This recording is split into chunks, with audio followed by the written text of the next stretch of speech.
ಬದ್ದಿಗಳು ಕೇಳಿಸ್ಕೊಳ್ಳಿ, UTP number ಇಂಥವ್ರು ತಟ್ಟೆ ಬೀಚನ್ನ ತಗೊಂಡು ಆಫೀಸ್ ಹತ್ರ ಬರ್ಬೇಕು, ಬಿಡುಗಡೆ ಆಗಿದೆ ನಿಮ್ಮದು ಅಂತಾರೆ. ನಾವಿಲ್ಲಿ ಕುಂತ್ಕೊಂಡು ಆ ಶಬ್ದನ ಕೇಳಿದಾಗ ನಮ್ಮದೆಂದು ಹಿಂಗೆ ಹೋಗೋದು ಮೈಕಲ್ಲಿ ಡೈರೆಕ್ಟ್ ತಪ್ಪಾಯ್ತು. ಸುಮ್ಮನೆ ಹೆಂಗೆ ಮಾಡಿದೆ ಹೇಳು ಅಂದ್ರು ಇನ್ನೊಬ್ರು. ಯಾಕೆ ಮಾಡಿದೆ, ಹೆಂಗೆ ಮಾಡಿದೆ, ಪ್ರಶ್ನೆ ನೋಡಿ ಹೆಂಗೈತೆ, ಯಾಕೆ ಮಾಡಿದೆ, ಹೆಂಗೆ ಮಾಡಿದೆ ಅದನ್ನ ಹೇಳು ಅಂದ್ರು. ಈಗ ನಾನೇನು ಹೇಳ್ಬೇಕು, ಬರೆಯ ಅಂತ ಹಿಂಗೆ ಹೆಗಲ ಮೇಲೆ ಕೈ ಹಾಕ್ಬಿಟ್ಟು ಬರೆಯ ಬಿಡುಗಡೆಗೆ ಟೀ ಹೇಳು ಫಸ್ಟು, ಶಿವಣ್ಣ ಭಾಳ ಟೀ ಹೇಳು, ಒಂದು ಕ್ಯಾಟ್ಲ್ ಕೊಟ್ಬಿಡಿ ಅಂದೆ. 600 ಹಿಡಿತಾವೆ ಒಂದು ಕ್ಯಾಟ್ಲಿಗೆ ಟೀ. ನಾನೇ ರಜಾ ಸಾಕಷ್ಟು ಸರಿ ಆಮೇಲೆ ಬಂದಿದ್ದೀನಿ. ನನಗೆ ಇಷ್ಟ ಬಂದಾಗೆಲ್ಲ ಬಂದ್ಬಿಟ್ಟಿದ್ದೀನಿ, ಇಷ್ಟ ಬಂದಾಗೆಲ್ಲ ಯಾವ ಪೊಲೀಸ್ ಒಪಿನಿಯನ್ ಇಲ್ಲ. ಅನಫಿಷಿಯಲು ಅನಫಿಷಿಯಲ್ ಸಾಯಿ ಅವ್ರು ಬಿಟ್ಬಿಡೋದು.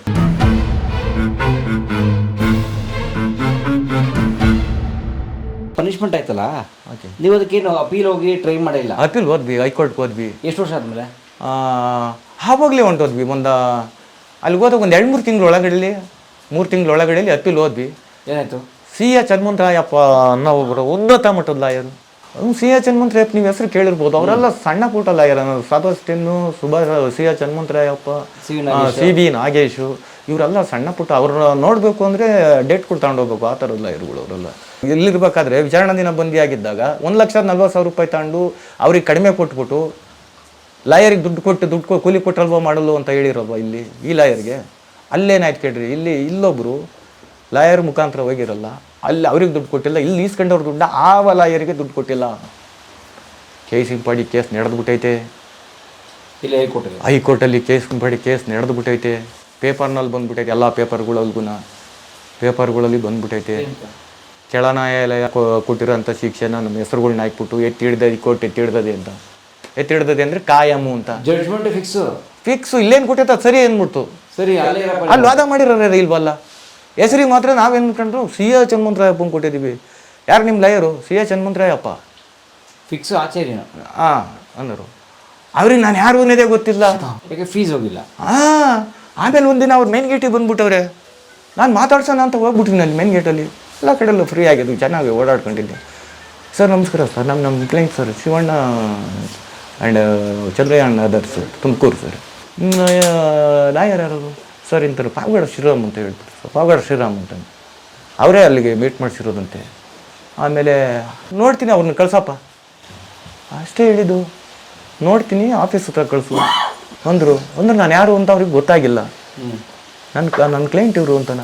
ಶಿಕ್ಷೆ ಹೊಡಿತಾ ಇರೋದು ಜೀವಾವಧಿ ಶಿಕ್ಷೆ. ಇವರು ಆರಾಮಾಗಿದ್ದಾರೆ ಇಲ್ಲಿ ಟೋಟ್ಲ್ ಹತ್ರ ಒಂದು ರೂಮ್ ಮಾಡ್ಕೊಂಡು ತುಮಕೂರು MG ರೋಡಾಗೆ. ಯಾರು ಅವರು ನನಗೆ ನಮ್ಮ ಮನೆಯವ್ರ ಹತ್ರ ದುಡ್ಡು ಇಸ್ಕೊಂಡು ಹೋಗ್ಬಿಟ್ಟು ನಾನು C.A. ಚನ್ಮಂತರಾಯಪ್ಪನ ಬಿಟ್ಟಿದ್ದೀನಿ ಲಾಯರ್ ಅಂತ ಹೇಳಿದ್ರೆ, ಅಲ್ಲಿ ಲಾಯರ್ನ ಇಟ್ಟೇ ಇಲ್ವೋ, ಒಟ್ಟಿನಾಗ ಅಪೀಲ್ ಮಾಡಿರೋದಂತೂ ಸತ್ಯ. ಇಲ್ಲಾಂದ್ರೆ ಅಲ್ಲಿಗೆ ಶಿಕ್ಷೆ ಕಾಯಮಕ್ಕೆ ಸಾಧ್ಯ ಇಲ್ಲ. ಅಪೀಲ್ ಮಾಡಿದರೆ ಬಿಟ್ಬಿಟ್ಟಿದ್ರೆ ಕೇಸ್ ನಡೆಸಿಲ್ಲ ಅಂತ ನನ್ನ ಅನಿಸಿಕೆ. ಇವ್ರಿಗೆ ಗೊತ್ತಿಲ್ವ, ಕಾನೂನು ಅರಿವಿಲ್ವಲ್ಲ. ನಾವೇನು ಕೋರ್ಟ್ಗೆ ಹೋಗ್ತಾ ಇದ್ದೀನಿ, ಅಲ್ಲಿಗೆ ಹೈಕೋರ್ಟ್ಗೆ ಕರ್ಸಲ್ಲ. ಅಲ್ಲ ಇದೇನು ನಡೆದಿರ್ತದೋ ಅದನ್ನೇ ವಾದ ಮಾಡ್ತಿರ್ತಾರೆ. ನಮ್ಮ PP ಒಬ್ಬರು, ನಾವು ಯಾರು ಲಾಯರ್ ಇಕ್ಕಿರ್ತಾರೋ ಅವರೊಬ್ಬರು ಪಬ್ಲಿಕ್ ಪ್ರಾಸಿಕ್ಯೂಟ್ರು, ನಾವು ಇಕ್ಕಿರೋಂಥ ಲಾಯರ್ಗಳು ವಾದ ಮಾಡ್ತಿರ್ತಾರೆ. ಇಲ್ಲೇನು ನಡೆದಿರ್ತದೆ ಅದನ್ನು ವಾದಗಳು ನಡೆದು ಕೊಡ್ಬೇಕಾ ಬಿಡ್ಬೇಕಾ ಅನ್ನೋದನ್ನ ಇತ್ಯರ್ಥ ಮಾಡುತ್ತೆ ಕೋರ್ಟು. ಹಾಗಾಗಿ ಅದು ನಮ್ದು ನಡೆದು ಹೋಗ್ಬಿಟ್ಟೈತೆ, ಕೋರ್ಟು ಕಾಯಂ ಆಗಿಬಿಟ್ಟೈತೆ. ಎಷ್ಟೋ ದಿನಗಳೇ ಹೋಗ್ಬಿಟ್ಟವೆ. ಒಬ್ಬರು ಅಲ್ಲಿ ಪ್ರಿಂಟಿಂಗ್ ಪ್ರೆಸ್ಗೆ ಹೋಗ್ತಾ ಇದ್ದೆ ಅನ್ನಲ್ಲ, ಅಲ್ಲೊಬ್ಬರು ನಿಮ್ಮ ಅಣ್ಣ ಹೆಸರು ಚಂದ್ರಣ್ಣ ಅಲ್ವಾ ಶಿವು ಅಂತಂದರು. ಹೇಳಿ ಅಂತಂದೆ. ಒಂದು ಪೇಪರ್ ತಗೊಂಡು ಬೇಜಾರು ಮಾಡ್ಕೊಬೇಡ ಅಂದರು. ಏನು ಒಂದು ಪೇಪರ್ನ ಇಂಥ ಪೇಪರ್ ಅಂತ ಆ ಪೇಪರ್ ಹೆಸರು ಹೇಳಿದರು. ಅದನ್ನು ಓದೊಂದು ಸರಿನಾ ಅಂದರು. ಏನು ಹೇಳಿಲ್ಲ ಅವರು, ಇನ್ನೇನು ಬೇಜಾರಾಗ್ಬಿಡ್ತಾನಂತ. ಒಂದು ಸತಿ ಓದು ನೋಡು ಅದನ್ನು ಏನು ಅಂದರು. ಅಷ್ಟೇ ಹೇಳಿತು, ಶಿಕ್ಷೆ ಕಾಯಂ ಐತೆ ಅಂತ ಹೇಳಿಲ್ಲ. ಹೋಗಿ ನೋಡ್ತೀನಿ ಪೇಪರ್ನಾಗೆ ಕನ್ವಿಷನ್ ಆಗ್ಬಿಟ್ಟೈತೆ. ಅಯ್ಯೋ ಇಲ್ಲೂ ಸಜಾ ಆಗೋಯ್ತಾ. ಅಷ್ಟೊತ್ತಿಗೆ ಒಂದು 4 ವರ್ಷ ತೀರಿಸ್ಬಿಟ್ಟಿದ್ದೀವಿ. ಮುಂದಕ್ಕೆ ಏನು ಧೈರ್ಯ? ಎಲ್ಲ ಅಲ್ಲಿ ಮಾತಾಡೋದು, ಒಂದು 7 ವರ್ಷಕ್ಕೋ 8 ವರ್ಷಕ್ಕೋ ಬಿಡಬೇಕು ಅಂತ ಹೇಳಿ ಮಾತಾಡ್ತಾರೆ. ಜೀವಾವಧಿ ಶಿಕ್ಷೆ ಬಂದಿಗಳನ್ನ 7 ವರ್ಷಕ್ಕೋ 8 ವರ್ಷಕ್ಕೋ ಬಿಡಬೇಕು ಅಂತವ್ರೆ. ಸುಪ್ರೀಂ ಕೋರ್ಟ್ಗೆ ಅಪೀಲ್ ಹೋಗೋಣ ಅನ್ನೋದಕ್ಕೆ ಅಲ್ಲೂ ಹೋಗ್ಬೋದು.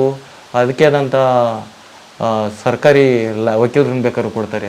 ನಾವೇ ಡೈರೆಕ್ಟ್ ಹೋಗೋದು ಇಲ್ಲಿ ನಡೆಯತ್ತವ್ರೆ ಹಿಂಗೆ. ಇದು ಸುಪ್ರೀಂ ಕೋರ್ಟ್ಗೆ ಹೋಗೋದು ಅಂದರೆ ಡೆಲ್ಲಿಗೆ ಹೋಗೋದು ಅಂದ್ರೆ ಹುಡುಗಾಟೋದು ಮಾತಾ ಇದು. ಇಲ್ಲಿ ನಡೆಯತ್ತ ಇಲ್ಲಿ ಹೋಗಿ ಕೈಗೆ ಸಿಗತ್ತವಲೇ ಹೋಗಿರಲ್ಲ. ಹೈಕೋರ್ಟಿಂದ ಇಲ್ಲೇ ಬೆಂಗಳೂರು, ಇಲ್ಲೇ ಹೋಗಿಲ್ಲ ಅಂದರೆ ಇನ್ನು ಡೆಲ್ಲಿಗೆ ಹೋಗೋದು ಉಂಟಾ? ಅಲ್ಲಿ ಓಡಾಡ್ಯಾರ ಯಾರು? ಇಲ್ಲಿ ಧರ್ಮ ಅಪೀಲ್ ಮಾಡಿಬಿಡೋಣ ಅನ್ನೋ ಒಂದು ಲೆಕ್ಕಾಚಾರಕ್ಕೆ ಯೋಚನೆ ಮಾಡಿದೆ. ಧರ್ಮದ ಅಪೀಲು ಮಾಡ್ಬೋದು, ಅವಕಾಶ ಇದೆ. ಅಂದರೆ ನನಗೆ ಯಾರೂ ಇಲ್ಲ ಸ್ವಾಮಿ, ನೀವೇ ಮಾಡಿ. ಮಾಡಿ ಅಂತ ಮಾಡೋದಕ್ಕೆ ಅವಕಾಶ ಇದೆ. ಎಲ್ಲರಿಗೂ ಇರುತ್ತೆ, ನನಗೆ ಅಂತಲ್ಲ, ಯಾರಿಗೆ ಬೇಕಾದ್ರೂ ಇರುತ್ತೆ. ಇರೋರು ಮಾಡ್ತಾರೆ, ಇಲ್ದರು ಮಾಡ್ತಾರೆ. ಕಾನೂನು ಧರ್ಮದ ಪ್ರಿಯ ಅಂತ ಅಂದಾಕ್ಷಣಕ್ಕೆ ಏನು ಅಲ್ಲಗಡೆ ಹೆಂಗಿಲ್ಲ ಅವ್ರವ್ರ ಕೆಲಸ ಅವ್ರವ್ರು ಮಾಡ್ತಾರೆ. ಅಲ್ಲೇನು ನಡೀತಿರ್ತದೆ ವಿಚಾರಣೆ ಅದೇ ಪ್ರಮುಖ ಅಂಶ ಆಗಿರ್ತದೆ. ಹಾಗಾಗಿ ನಾನು ಒಂದು ಗಂಟೆ ಸೇರಿದ್ದೆ ಅಷ್ಟೊತ್ತಿಗೆ. ಅಕಸ್ಮಾತ್ ಅಲ್ಲಿ ಅಪೀಲಿದ್ದು ಅಂದರೆ ಇಲ್ಲಿ ರಿಲೀಸ್ಗೆ ಎಲಿಜಿಬಲ್ ಕೊಡೋಲ್ಲ. ಯಾಕೆ ಹೇಳಿ, ಅಲ್ಲಿ ಏನು ಇತ್ಯರ್ಥ ಆಗುತ್ತೆ ಕೋರ್ಟಲ್ಲಿ. ಇವಾಗ ಅಲ್ಲಿ ಕೋರ್ಟ್ ಏನು ನಾನು ಯಾಕೆ ಅಪೀಲ್ ಮಾಡಿಲ್ಲ ಅಂದರೆ ರಿಲೀಸ್ ಆಗ್ತಾನೆ. ಅದು ಸಹ ನಡ್ತಾ ಇದ್ದಾರೆ. ನಾವು ಕೇಸ್ ಒಪ್ಕೊಂಡ್ಬಿಟ್ಟಿನಿ. ಇವಾಗ ಹೈಕೋರ್ಟ್ಗೆ ಹೋದ್ನ, ಸುಪ್ರೀಂ ಕೋರ್ಟ್ ಹೋಗಿಲ್ಲ ಅಂದರೆ ಇಲ್ಲಿ ರಿಲೀಸ್ಗೆ ಎಲಿಜಿಬಲ್ ಬರ್ತಾನೆ. ಅಲ್ಲಿ ಸುಪ್ರೀಂ ಕೋರ್ಟಿಗೂ ಮುಗ್ದಿದ್ರೆ, ಸುಪ್ರೀಂ ಕೋರ್ಟ್ಗೆ ಹೋದಾರ್ಗೆಲ್ಲ ಎಲಿಜಿಬಲ್ ಬರಲ್ಲ. ಕೇಸ್ ಮಾತ್ರ ಇರಬಾರ್ದು, ಮುಗ್ದಿರಬೇಕು. ಅಲ್ಲೂ ಕಾಯಂ ಆಗಿದ್ರೆ ಅರ್ಹತೆ ಬರುತ್ತೆ. ಅಲ್ಲಿ ಕೇಸ್ ಏನು ಹಿಡ್ದಿಲ್ಲ, ಇನ್ನೂ ಅಲ್ಲಿ ಐತೆ ಅಂದಾಗ ಆ ಕೇಸ್ ಏನಾಗ್ಬೋದು, ಇವ್ನು ಬಿಟ್ಟು ಕಳಿಸ್ಬಿಟ್ರೆ, ಅಲ್ಲಿ ತಿರುಗಿ ಕಾಯಂ ಆಗ್ಬಿಟ್ರೆ ದೊಡ್ಡ ಕೇಸ್. ಆ ಕಾರಣದಿಂದ ಎಲಿಜಿಬಲ್ ಬರಲ್ಲ. ಕೇಸ್ ಅಲ್ಲಿ ಇಲ್ದಲೇ ಇಲ್ದಿದ್ರೆ ಮಾತ್ರ ಎಲಿಜಿಬಲ್ ಬರ್ತಾನೆ. ಹಾಗಾಗಿ ನಾನು ಅಲ್ಲಿ ತಗ್ಲಾಕೊಂಬಿಟ್ರೆ ಇಲ್ಲಿ ರಿಲೀಸು ಇಲ್ಲ, ಅಲ್ಲಿ ಕಾಯಬೇಕು, ತಿರ್ಗಾ ಇನ್ನೊಂದು ಎಷ್ಟು ವರ್ಷ ಕಾಯ್ಬೇಕು ಅನ್ನೋ ಲೆಕ್ಕಾಚಾರಕ್ಕೆ ಸುಪ್ರೀಂ ಕೋರ್ಟ್ ಅಪೀಲು ಮಾಡಲಿಲ್ಲ 2 ಕಾರಣಗಳಿಂದ. ಯಾಕೆ ಇಲ್ಲಿ ಬಿಡುಗಡೆ ಆಗೋ ಚಾನ್ಸ್ ಇತ್ತು ಅಂತ. ಬಿಡುಗಡೆಗೆ ಒಂದು 7 ವರ್ಷಕ್ಕೆ ಬಿಡ್ತಾರೆ, 8 ವರ್ಷಕ್ಕೆ ಬಿಡ್ತಾರೆ ಅಂತ ಎಲ್ಲರೂ ಹಂಗೆ ಮಾತಾಡಿದ್ರು. ಒಬ್ರಲ್ಲ ಇಬ್ಬರಲ್ಲ ಯಾರು ಮಾತಾಡ್ತಾರೆ. ಬಿಟ್ಬಿಟ್ರಲ್ಲ 8 ವರ್ಷಕ್ಕೆ ಕುಮಾರಸ್ವಾಮಿ ಇದ್ದಾಗ ಬಿಟ್ಬಿಟ್ರಲ್ಲ. ಅವಾಗ ಕಡಿಮೆ ಇತ್ತು ನಮ್ದು ಅಷ್ಟೇನು. ಬಿಡು, ಈ ವರ್ಷ ಅಲ್ದ್ರೆ ಮುಂದೆ ವರ್ಷಕ್ಕೆ ಹೋಗೋಣ, ಒಂದು ಧೈರ್ಯ. ಈ ವರ್ಷ ಅಲ್ದ್ರೆ ಮುಂದೆ ವರ್ಷಕ್ಕೆ ಹೋಗೋಣ ಅನ್ನೋ ಒಂದು ಧೈರ್ಯ. ನಾವು ಹೋಗ್ತೀವಿ. ಯಾರೋ ಒಬ್ರು ಹೋದ್ರಲ್ಲ, ಅವ್ರನ್ನ ನೋಡಿ ಸಂತೋಷ ಪಟ್ಟೆ. ಬಿಡುಗಡೆ ಆಗಾರನ ಎಷ್ಟೋ ಸರಿ ನಾವು ಸ್ನೇಹಿತರುಗಳ ಹತ್ರ ಬಿಡುವು ನೀಡೋದು ಕುಂತ್ಕೊಂಡಿದ್ದಾಗ ಅಲ್ಲಿ ಅಲೌನ್ಸ್ ಬಿಡುಗಡೆ ಎಲ್ಲ ತಟ್ಟೆ ಬೀಚನ ಚೆಂಬು ತಾಂಡು ಬರಬೇಕು ಅಂತ ಅಲೌನ್ಸ್ ಆಗ್ತಿರ್ತದೆ. ಎಲ್ಲ ಕಡೆಗೂ ಅಲೌನ್ಸ್ ಆಗ್ತಿರ್ತದೆ. ಅವಾಗಲೇ ಹೇಳಿನಲ್ಲ, ಡೈಲಿ ಆಗ್ತಿರ್ತದೆ. UTP ನಂಬರ್ ಹೇಳ್ತಿರ್ತಾರೆ. ಡೈಲಿ ರಿಲೀಸ್ ಆಗಂಥವ್ರು ವಿಚಾರಣಾ ದಿನಬಂದಿಗಳು, ಜೀವಾವಧಿ ಶಿಕ್ಷರದಲ್ಲ. ಆ ಥರದ್ದು ಕೇಳೋದು ಕೂಗ್ತಾ ಇರ್ತಾರಲ್ಲ, ಎವ್ರಿ ಡೇ ಕೂಗ್ತಿರ್ತಾರೆ. ಇದು ಬಿಡುಗಡೆ ಬದ್ದಿಗಳು ಕೇಳಿಸ್ಕೊಳ್ಳಿ, UTP ನಂಬರ್ ಇಂಥವ್ರು ತಟ್ಟೆ ಬೀಚನ್ನ ತಗೊಂಡು ಆಫೀಸ್ ಹತ್ರ ಬರ್ಬೇಕು, ಬಿಡುಗಡೆ ಆಗಿದೆ ನಿಮ್ಮದು ಅಂತಾರೆ. ನಾವಿಲ್ಲಿ ಕುಂತ್ಕೊಂಡು ಆ ಶಬ್ದನ ಕೇಳಿದಾಗ ನಮ್ಮದು ಎಂದು ಹಿಂಗೆ ಕೂಗೋದು ಮೈಕಲಿ, ನಮ್ದು ಎಂದು ಹಿಂಗೆ ಕೂಗೋದು, ಅಂಥ ದಿನ ಬರುತ್ತಾ ಅಂತ ಮಾತಾಡೋದು ಕುಂತ್ಕೊಂಡು. ಎಲ್ಲ ಒಂದು ಕಡೆ ಆ ಕಲ್ಲಿನ ಹಿಂಗೆ ಬರಿಕೊಂಡು ಎಲ್ಲ ಒಂದು ಕಡೆ ಕುಂತ್ಕೊಂಡಿದ್ದಾಗ ಇವಾಗ ಅವನ ಉದಾಹರಣೆಗೆ ಒಬ್ಬ ಮುನ್ನ ಅಂತ ಇದ್ದ, ನಾನು ಮಾತಾಡಿದ್ದೀವಿ ಆ ಥರನ. ಶಿವಣ್ಣ, ನಮ್ದು ಈ ಥರಕ್ಕೆಲ್ಲ ಒಂದಿನ ಬಿಡುಗಡೆ ಕೇಳಿಸ್ಕೊಂತೀವ. ನಾನು ನಿಜವಾಗ್ಲೂ ಬರುತ್ತೆ, ಆ ಭರವಸೆನ ಇಟ್ಕೊ, ಕಳ್ಕೊಂಬೇಡ ಅಂತ ಹೇಳಿದ್ದೀನಿ. ಅವ್ರಿಗೆ ನಾನು ಧೈರ್ಯ ಹೇಳೋದು, ನನ್ಗೆ ಅವ್ನ ಧೈರ್ಯ ಹೇಳೋದು ಈ ಥರ, ಒಬ್ಬೊಬ್ರು ಈ ಥರ. ಹಾಗೆ ಆಗುತ್ತೆ. ಯಾಕಾಗಲ್ಲ? ಇದುವರೆಗಾಗೂ ಆಗಿದೆಯಲ್ಲ, ಆಗುತ್ತೆ ಬಿಡು, ಕಾಯೋಣ. ಅದುವರೆಗಾಗೂ ನಾವು ಅಂದ್ಕೊಂಡಂಗಲ್ಲ. ಇವಾಗ ಒಂದು ಗಿಡ ಮೊಗ್ಗಾಗಬೇಕು, ಕಾಯಿ ಆಗಬೇಕು, ನಾವು ಕಾಯಬೇಕು. ಮೊದಲು ಕಿತ್ತಾಕಿರಿ ಆ ಗಿಡನೇ ವಾಸ್ಕೊಂಡಂಗೆ ಆಗುತ್ತಲ್ಲ. ಆ ಚಿಗುರನ್ನ ಇಸ್ಕಾಕಣಕ್ಕೆ ಹೋಗ್ಬೇಡ, ಹಾಗೆ ಇರಲಿ ಅಂತ ಹಿಂಗೆ ಹೇಳಿನಿ ನಾನು. ಆಮೇಲೆ ಸುಮಾರು ವರ್ಷಗಳು ಕಳೆದೇ ಹೋದವು, ಎಲ್ಲಿದ್ದವು. ಅದೇ ಇವನು ಆಗೋದ್ಮೇಲೆ ಸುಮಾರು ವರ್ಷಗಳು, 10 ವರ್ಷ ಹೊಂಟೋಯ್ತು, ಎಲ್ಲ ಫಿನಿಶು. ಅದೇನೇ ಒಂದಿನ 2 ದಿನ ಕಮ್ಮಿ ಬಂದವರು 15, 19, 20 ವರ್ಷಕ್ಕೆ ಹೋದ್ರಲ್ಲ. ಭರವಸೆಗಳು ಮಣ್ಣಾಗಿ ಹೋದ್ಬಿಟ್ರು, ಲೀನಾಗೋದು. ಈಗೇನು ಮಾಡ್ಬೇಕು? ಕೋರ್ಟ್ ಬರೋ ತಕ್ಕನ ಕಾಯ್ಬೇಕು. ಇದೊಂದು ಕರ್ನಾಟಕಕ್ಕೆ ಮಾತ್ರ ಬರಲ್ಲ, ಇಡೀ ಇಂಡಿಯಾಕ್ಕೆ ಎಲ್ಲ ಒಂದೇ. ಭಾರತ ಸಂವಿಧಾನ ಎಲ್ಲ ಒಂದೇ ಆಗಿ ಒಂದೇ ಸುಪ್ರೀಂ ಕೋರ್ಟು. ಹಾಗಾಗಿ ಇಡೀ ಇಂಡಿಯಾದಲ್ಲಿ ಎಲ್ಲೂ ಯಾವುದೇ ಒಬ್ಬ ಜೀವಾವಧಿ ಶಿಕ್ಷೆ ಬಂದು ಬಿಡುಗಡೆ ಆಗಲಿಲ್ಲ 2006ರಿಂದ 2016ವರೆಗೂ. ಅಲ್ಲಿ ಕೆಲವೊಂದು ನಿಯಮಗಳನ್ನ ಅಡಿನಲ್ಲಿ ಒಂದು 14 ವರ್ಷಕ್ಕೆ ಬಿಡಿ ಅನ್ನೋ ಒಂದು ಕಾರಣದಲ್ಲಿ ಬಿಡುಗಡೆ ಮಾಡ್ಬೋದು, ಷರತ್ತುಗಳ ಬದ್ಧವಾಗಿ. ಎಷ್ಟೊಂದು ಸರಣಿ ಅಂತ ಮಾಡಿ ಬಂದಿರೋರ್ನು, ರೇಪು ಮರ್ಡರ್ ಮಾಡಿ ಬಂದಿರೋರ್ನು, ಡಕಾಯಿತಿ ಮರ್ಡರ್ ಮಾಡಿ ಬಂದಿರೋರ್ನು ಬಿಡೋ ಅಂಥದ್ದಲ್ಲ. ಒಂದು ಆಕಸ್ಮಿಕವಾಗಿ 302 ಅನ್ನೋದು ಒಂದು ಆಕಸ್ಮಿಕವಾಗಿ ಏನು ಮುಂಗೋಗ್ಬೇಕು, ಅಥವಾ ಒಲಿಂದೋ ಗದ್ದೆದೋ ಬದಿದ್ದೋ ಒಂದು ಬದಲಿಸ್ಬಿಟ್ಟ ಅನ್ನೋ ಕಾರಣಕ್ಕೋ ಸಣ್ಣ ಸಣ್ಣ ವಿಚಾರಗಳಿಗೆ ಅಂತರಿಗೆ ಬಿಡುಗಡೆ ಮಾಡಿ ಅನ್ನೋ ಒಂದು ಸೊಲ್ಯೂಷನ್ ಅದು. ಆ ಥರದ್ದೊಂದು ಬಿಡುಗಡೆ ಒಂದು ಇದಕ್ಕೆ ಬಂತು. ಬೇರೆ ಬೇರೆ ಪ್ರಕರಣಗಳು ಸೆಕ್ಷನ್ಗಳು ಇರೋಂಥವ್ರಿಗೆ 376 ಆಗಿರ್ಬೋದು, 366, 365 ಇವೆಲ್ಲ ಕಿಡ್ನಾಪ್ ಮರ್ಡರ್ಗಳು, ಡಕಾಯಿತಿ ಮರ್ಡರ್ಗಳು 395, 96, 94 ಡಕಾಯಿತಿಗಳು. 3ರಿಂದ 4 ಜನದ ಮೇಲೆ ಪಟ್ಬಿಟ್ರಲ್ಲ ಡಕಾಯಿತಿ ಕೇಸ್ ಹಾಕ್ಬಿಡ್ತಾರೆ. ಈ 66 ಇವು 65 ಇವೆಲ್ಲ ಕಿಡ್ನಾಪ್ ಹಾಕಿರ್ತಾರೆ. ಅದ್ರ ಜೊತೆಯಲ್ಲಿ ಇನ್ಕ್ಲೂಡ್ ಆಗಿ 302 ಹಾಕಿದ್ರೆ ಈ ಥರದ್ದೆಲ್ಲ ಕೇಸ್ಗಳು ಬಿಡುಗಡೆ ಆಗ್ತಿರಲ್ಲ. ಅವರು ಇನ್ನೂ ಸ್ವಲ್ಪ ದಿನ ಕಾಯಬೇಕಾಗುವಂಥದ್ದು. ಅಂಥವ್ರು ಬಿಡುಗಡೆ ಆಗಿದ್ದಾರೆ. ಎಲ್ಲರ ಜೊತೆಯಲ್ಲಿ ಅವ್ರನ್ನ ಬಿಡುಗಡೆ ಮಾಡ್ತಿರಲಿಲ್ಲ. ಸರಿ, ಒಂದು ಬೆಂಚ್ ಅಂತ ಇದು ಬೋರ್ಡ್ ಅಂತ ಮಾಡ್ತಾರೆ. ಬೋರ್ಡ್ ಅಂತ ಮಾಡಬೇಕಾದ್ರೆ ಅಥವಾ ಸಾಧಾರಣ ಇವಾಗಲೇ ನೀವು ಕೇಳಿಸ್ಕೊಬೇಕಾಗೋದು ಕರೆಕ್ಟಾಗಿ. ಬೋರ್ಡ್ ಅಂತ ಮಾಡಿದಾಗ ಇಷ್ಟು ವರ್ಷ ಹೊಡೆದಿರೋದೇ ಲಿಸ್ಟ್ ಮಾಡ್ತಾರೆ ಫಸ್ಟು. ಈಗ 14 ವರ್ಷ ಅವ್ರ ಲೆಕ್ಕಾಚಾರ 14 ವರ್ಷ ಯಾರ್ದು ಆಗಿದೆ ಅಂತ ಲಿಸ್ಟ್ ಮಾಡ್ತಾರೆ. ಆ ಲಿಸ್ಟ್ ಮಾಡಿದಾಗ ಎನ್ ಜಿ ಒಗಳು ಎಲ್ಲ ನ್ಯಾಷನಲ್ ಗೌರ್ಮೆಂಟ್ ಆಫೀಸರ್ಸು, ಒಂದು ಸಣ್ಣ ಪುಟ್ಟ ಅಧಿಕಾರಿಗಳು ಆಗಿರಲಿ, ಎಲ್ಲ ದೊಡ್ಡ ಜಡ್ಜ್ಗಳು, ಡಾಕ್ಟ್ರುಗಳು, ಆ ಥರ ದೊಡ್ಡ ದೊಡ್ಡ ಆಫೀಸರ್ಸ್ ಕುಂತ್ಕೊಂಡಿರ್ತಾರೆ ಅಲ್ಲಿ. ಆಮೇಲೆ ಸಂಘ ಸಂಸ್ಥೆ ಉನ್ನತ ಮಠಾಧೀಶರಿರ್ಬೋದು, ಮಠಾಧೀಶರು ಅಂದರೆ ಅವರೆಲ್ಲ ಯಾರ್ಯಾರು ಆ ಥರದವರು, ಒಂದು ಸಂಸ್ಥೆನೇ ನಿಭಾಯಿಸೋ ಅಂಥವ್ರು, ರಾಜ್ಯ ಲೆವೆಲಲ್ಲಿ ನಿಭಾಯಿಸೋ ಅಂಥವ್ರು ಕುಂತ್ಕೊಂಡಿರ್ತಾರೆ. ಒಂದು 15-20 ಜನ ಒಂದು ಸಭೆ ಥರ ಕುಂತ್ಕೊಂಡಿರ್ತಾರೆ. ಅಲ್ಲಿ ಒಬ್ಬೊಬ್ಬರನ್ನೇ ಕರೀತಾರೆ. ಬೋರ್ಡ್ ವಿಚಾರಕ್ಕೆ ಸಂಬಂಧಪಟ್ಟಂಗೆ ನಾನು ಮಾತಾಡ್ತಾ ಇದ್ದೀನಿ. ಕರೀತಾರೆ. ಅಲ್ಲಿ ತಪ್ಪಾಯಿತು ಅನ್ನೋದ್ರ ಜೊತೆಗೆ ಹೇಗೆ ಮಾಡಿದೆ ಅಂತ ಹೇಳ್ಬೇಕು. ಮಾಡಿಲ್ಲ ಅಂದರೆ ಅವ್ರೇನು ಹೊಡೆಯಲ್ಲ, ಸರಿ ನಡಿ ನೀವು ಅಲ್ಲಿಗೆ ರಿಜೆಕ್ಟ್ ಆಗಿರ್ತದೆ ಅಂತ ತಿಳ್ಕೊಂಬಿಡಿ ನೀವು. ರಿಜೆಕ್ಟ್ ಅಂದರೆ ಇವನು ಬಿಡುಗಡೆಗೆ ನಾನಲ್ಲ, ನೀನು 15 ಅಂದರೆ 20 ಹೊಡೆದಿರು, ಅಲ್ಲ ಕತೆ ಪ್ರಶ್ನೆನೇ ಬರಲ್ಲ. ಒಪ್ಕೊಳ್ಳೇಬೇಕು, ಮಾಡಿದೀನಿ ಅಂತ ಹೇಳಲೇಬೇಕು. ಈಗ ಎಲ್ಲರೂ ಹೋದ್ರು ಈ ವಿಷಯ ನನಗೆ ಮೊದಲೇ ಗೊತ್ತು, ಹಿಂಗಾಗೋಗ್ಬಿಡ್ತದೆ ಅಂತ ಆ ತರಕ್ಕೆ ಓದ್ಬೋರ್ಡೊಳಗೆ ರಿಸಲ್ಟ್ ಆಗಿರೋದಿದ್ರಲ್ಲ, ಯಾಕೆ ರಿಸಲ್ಟ್ ಆಯ್ತು ನೀನು 14 ಕೊಡ್ತಿದ್ಯಲ್ಲ, ಹಿಂಗೆ ಕೇಳಿರು ನಾನು ಹಿಂಗಂದೆ ರಿಸಲ್ಟ್ ಆಗೋಗ್ಬಿಡ್ತು.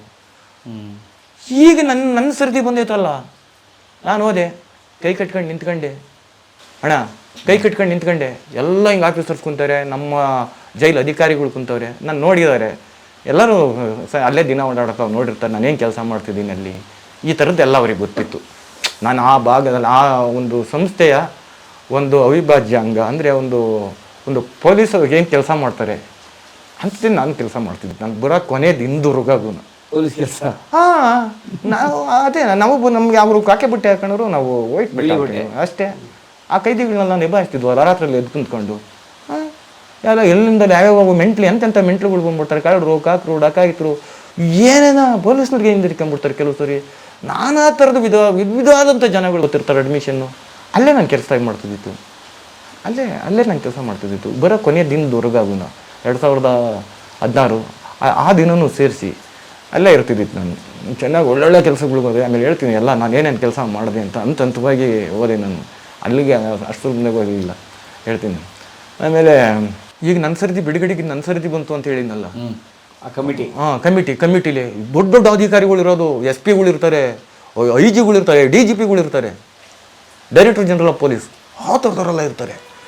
ಆಮೇಲೆ ಗೋದೆ ನಾನಿನ್ನೇನು ಇಲ್ಲ ಅಂದರೆ ಅದಲ್ಲೇ ನನಗೆ ಗೊತ್ತಲ್ಲ, ಮಾಡಿಲ್ಲ ಅಂತಂದರೆ ಬಿಡಲ್ಲ ಅನ್ನೋದು ಗೊತ್ತಿತ್ತು. ತಪ್ಪಾಯಿತು ಸ್ವಾಮಿ ಅಂದೆ ಡೈರೆಕ್ಟ್ ತಪ್ಪಾಯಿತು ಸ್ವಾಮಿ. ಹೆಂಗೆ ಮಾಡಿದೆ ಹೇಳು ಅಂದ್ರು ಇನ್ನೊಬ್ರು. ಯಾಕೆ ಮಾಡಿದೆ, ಹೆಂಗೆ ಮಾಡಿದೆ, ಪ್ರಶ್ನೆ ನೋಡಿ ಹೆಂಗೈತೆ, ಯಾಕೆ ಮಾಡಿದೆ, ಹೆಂಗೆ ಮಾಡಿದೆ ಅದನ್ನ ಹೇಳು ಅಂದರು. ಕೊಲೆ ಯಾಕೆ ಮಾಡಿದೆ, ಕೊಲೆ ಹೆಂಗೆ ಮಾಡಿದೆ, ಯಾಕೆ ಮಾಡಿದೆ, ಹೆಂಗೆ ಮಾಡಿದೆ ಎಕ್ಸ್ಪ್ಲೈನ್ ಮಾಡು, ಹೇಳು ಅದನ್ನು ಅಂದರು. ಈಗ ನಾನೇನು ಹೇಳಬೇಕು, ನನ್ಗೆ ಹೇಳಿರಲ್ಲೇ ಬೇರೆ ಶಿಕ್ಷೆ ಕೊಡಲ್ಲ ಅನ್ನೋದು ನನಗೆ ಗೊತ್ತು. ಬೇರೆ ಶಿಕ್ಷೆನ ನಾನು ಮಾಡಿದ್ದೀನಿ ಅಂತ ಹೇಳಿರುನ ಅಲ್ಲೇನು ಬೇರೆ ಎಕ್ಸ್ಟ್ರಾ ಶಿಕ್ಷೆ ಕೊಡೋಕ್ಕಾಗಲ್ಲ, ಇನ್ನೊಂದು ಜವಾಬ್ದಾರಿ ಕೊಡಲ್ಲ, ಏನಿಲ್ಲ. ಅಲ್ಲ ಯಾವ ಜಡ್ಜಿ ಇರ್ತಾರೆ, ಅವ್ರ ಮುಂದೆ ಹೇಳಿದ್ರು ಏನು ಕೊಡಲ್ಲ, ಕೊಟ್ಟಿರೋದು ಅದನ್ನ ನೋಡಿರೋದಕ್ಕೆ ತಾನೇ ಸಣ್ಣ ಇಡ್ತೀವಿ, ಅದಕ್ಕೆ ಬಿಡ್ತಾ ಇರೋದು. ಹಾಗಾಗಿ ಆ ವಿಷಯ ನನಗೆ ಗೊತ್ತಿರುತ್ತೆ. ಈ ಯಾಕೆ ಮಾಡಿದೆ, ಹೆಂಗೆ ಮಾಡಿದೆ ಅಂದ್ರೆ ಏನು ಹೇಳ್ಬೇಕು ನಾನು ಇವಾಗ? ಅವ್ರೇನೇ ಕೇಳಿದ್ರು ತಪ್ಪಾಯ್ತು ಅಂದೆ. ಹೆಂಗ್ ಮಾಡಿದೆ ಹೇಳೋ ಅಂತವ್ರೆ ನಮ್ಮ ಆಫೀಸರ್ಸು. ಹೇಳೋ ಪಾಪ ಇದು ರಿಜೆಕ್ಟ್ ಮಾಡಿಬಿಟ್ಟವ್ರು ಅಂತ. ಪಾಪ ಅವರು ನೀನು ಆಚೆ ಹೋಗ್ಬಿಡ್ಲಿ ಪಾಪ, ಒಳ್ಳೆ ಹುಡುಗ ಅಂತ, 15 ವರ್ಷ ಅವನೇ ಅಂತ.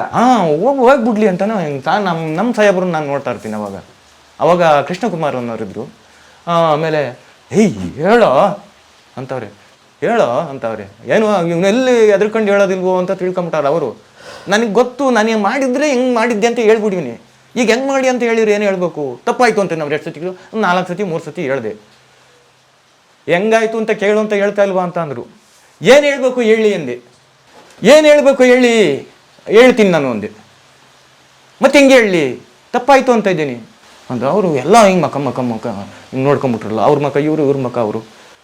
ಏನು ಹೇಳ್ಬೇಕು ಹೇಳಿ, ತಪ್ಪಾಗೈತೆ ಏನು ಹೇಳ್ಬೇಕು ಹೇಳಿ. ಇಲ್ಲ ಅನ್ನೋ ಭಾವನೆ, ನಾನು ಮಾಡಿಲ್ಲ ಅನ್ನೋ ಭಾವನೆನ ಬಾಯಿ ಬಿಟ್ಟು ಹೇಳಿರಲ್ಲ, ನನ್ನ ಆ್ಯಕ್ಟಿವಿಟೀಸಲ್ಲಿ ಅವ್ರಿಗೆ ಅರ್ಥ ಆಗ್ತಾ ಇತ್ತು.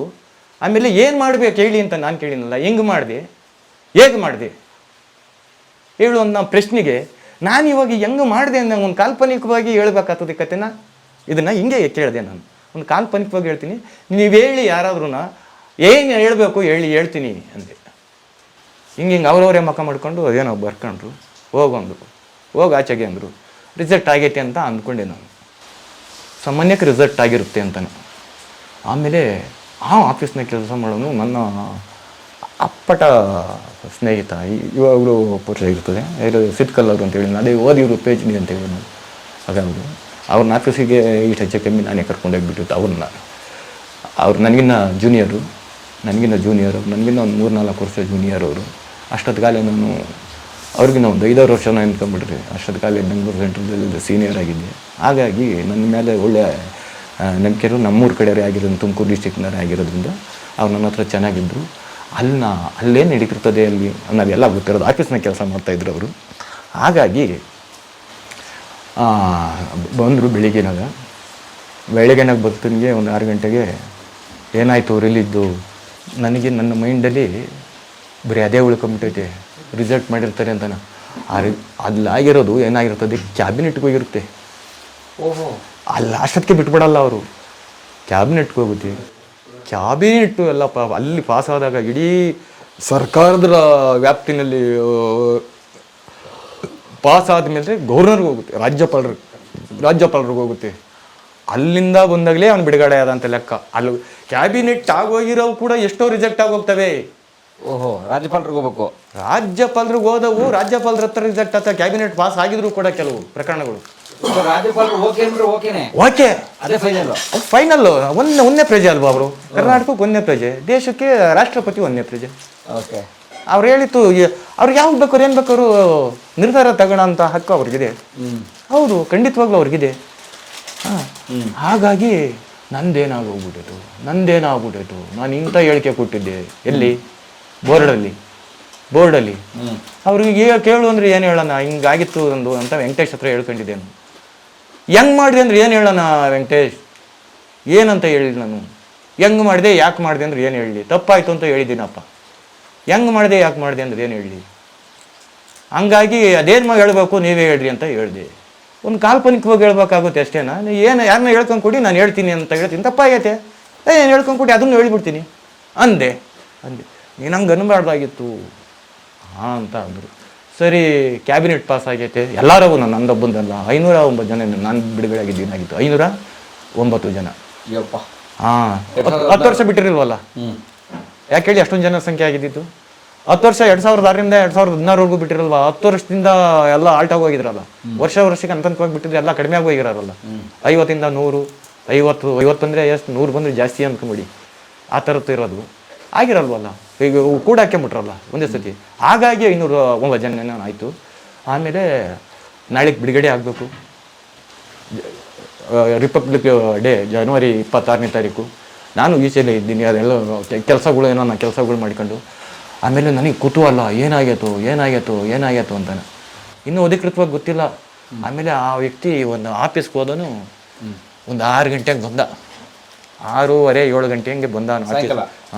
ಅಲ್ಲ, ಬೆಳಿಗ್ಗೆನಾಗ ಬಂದ. ಓಕೆ, ಒಂದು ಸೀರಿಯಸ್ ಆಗಿ ಒಂಥರ ಮಖ ಮಾಡ್ಕೊಂಬಿಟ್ಟು, ನಾನು ಅಂದ್ಬಿಟ್ಟು ಅಂತಾನೆ. ನಾನು ಮಖ ಒಂಥರ ಮಾಡ್ಕೊಂಬಿಟ್ಟೆ.